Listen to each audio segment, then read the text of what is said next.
In this lecture, we'll look at 5-number summaries and box plots. In class, we talk about the mean and the standard deviation as numerical summaries of a quantitative data set, and we use histograms to visualize the data. So as an example, let's look at our Dane County homes data and consider the size in finished square feet of the 141 homes that were for sale in Fitchburg.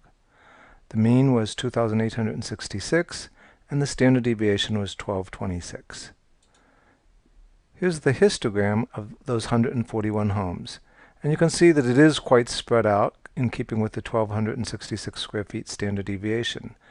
You can't just look at it and see what the mean is, but it's no surprise that it is what we said it was. An alternate way of summarizing a data set with a small set of numbers is the 5-number summary. And I've shown you two ways that it's sometimes presented here. The 5-number summary consists of the minimum, the smallest home in the data set. In this case, it was 710 square feet. Q1, the first quartile. This is the 25% point. Here, what that means is that 25% of the homes had 1,976 square feet or less.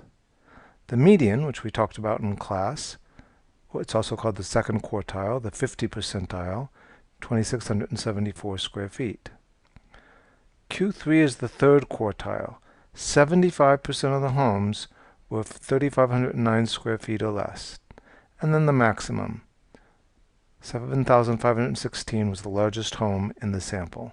So with this 5-number summary, you can get an idea of what's going on in Fitchburg. You have these 5 numbers let you see how spread out it is, lets you see what the biggest, the smallest, and gives you an idea of the middle. The interquartile range is an alternate measure of spread comparable to the standard deviation, and the formula is interquartile range IQR. You take Q3 and subtract Q1. So in our example here, that's 3,509 minus 1976, or 1533.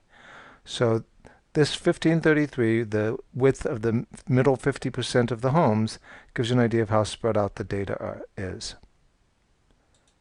Now a box plot is a visualization of the 5-number summary. The box plot consists of this center line, which is at the median.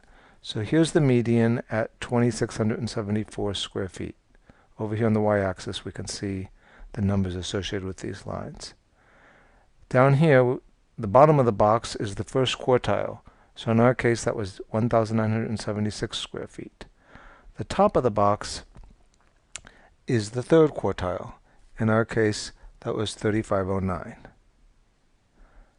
Now, these 2 points, the line down here and the line here, they're sometimes called the whiskers, they're a little different.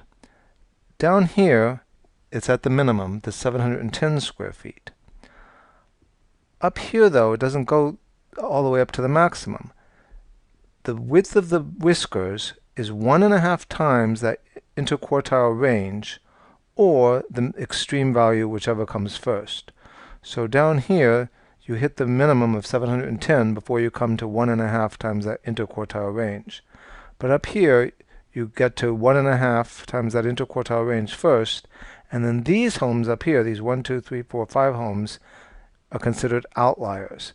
So the largest home is up here at 7,516 square feet, but the whisker extends only to 1.5 times the interquartile range.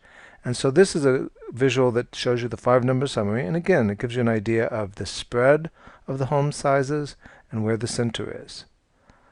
Box plots are particularly useful for side-by-side comparisons.